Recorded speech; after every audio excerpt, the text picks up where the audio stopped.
We usually believe only poor people are living from paycheck to paycheck. But the reality is, half of the Americans who earn more than 6 figures are in this situation, which clearly shows income is not the only problem. How well we manage our finance is also a big factor. So in this video I bring you 5 mistakes I identified the middle class and the rich are doing that may be preventing them to get out of this cycle. Let's begin. Living from paycheck to paycheck means that you have little to no savings. That's why you seek the next payday or else you will struggle financially.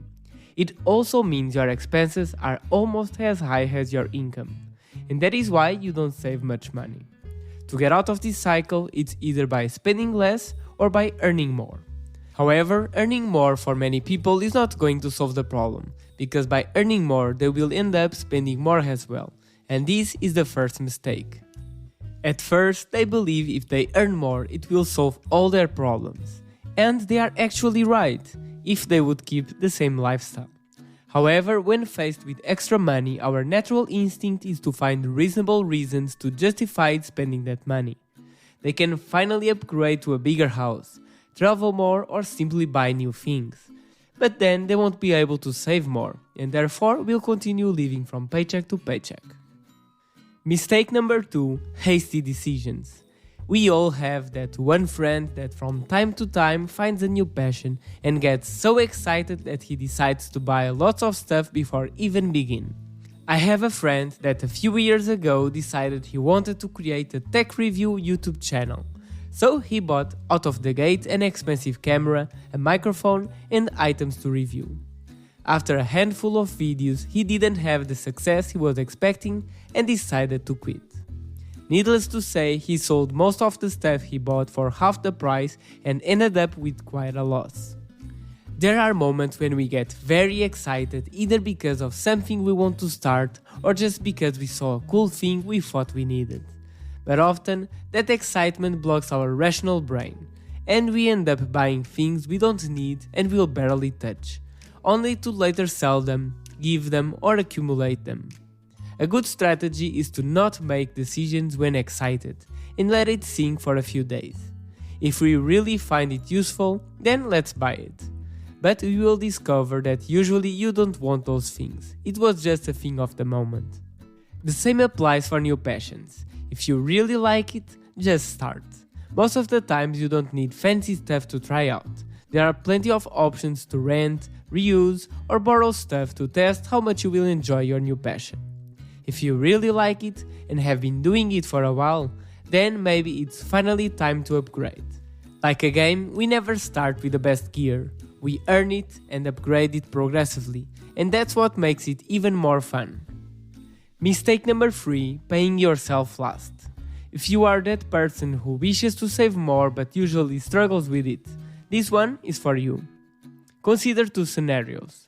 In the first scenario, you receive your salary, you pay your mortgage, you pay for gas, house expenses, dinners, something here and something there, until you notice you have spent almost everything.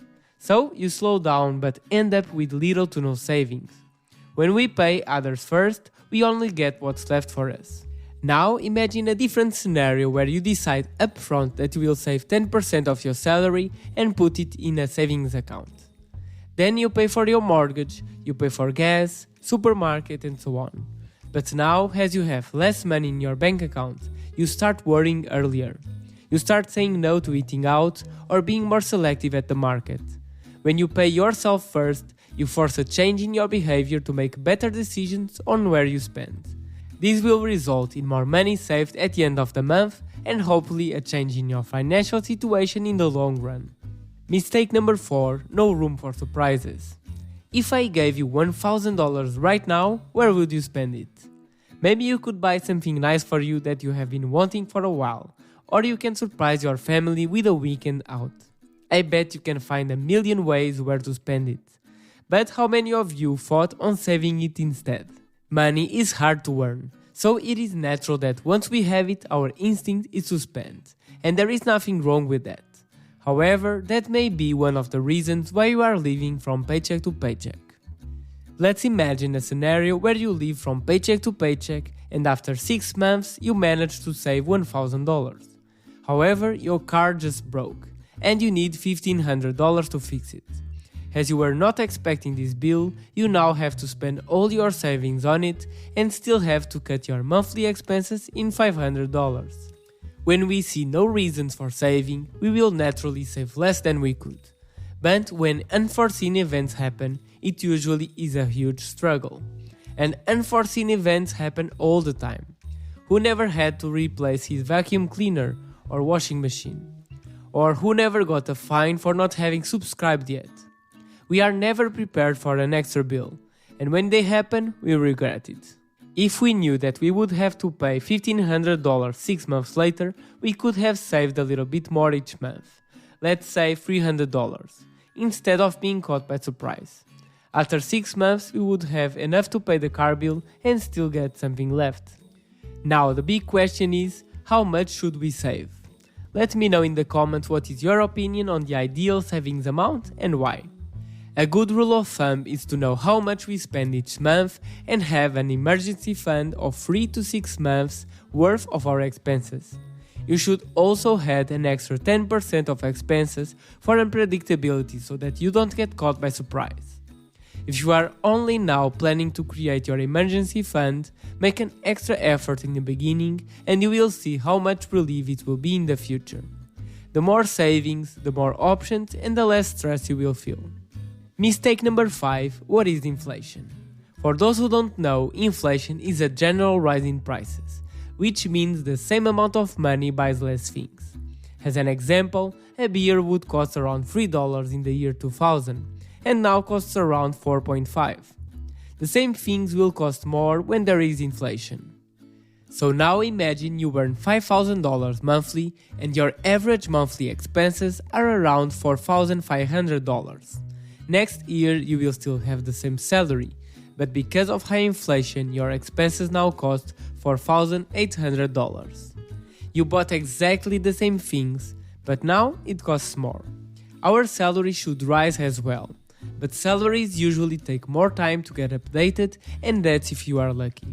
So what seems a comfortable position can slowly, year by year, get shorter and shorter. And that's why so many people do not realize how they ended up living from paycheck to paycheck. Don't be surprised and protect yourself from inflation. Have a comfortable savings fund, invest a little bit, and financially educate yourself as much as you can. A useful tip that I would suggest to everyone regardless of your financial situation is to write down your monthly expenses. Every month I fill my Excel with my sources of income and I list all my expenses by category. In the end, I learn how much I'm spending each month and, more important, where I'm spending. It gives visibility to how much I'm saving and where I should be more careful next month if I want to save more. Most people get surprised when they found out how much they are spending. So I totally recommend you to do the exercise and find out by yourself. What you don't measure, you can't improve. I hope you enjoyed the video. If you liked, consider watching another one. Thank you for watching, see you on the next video.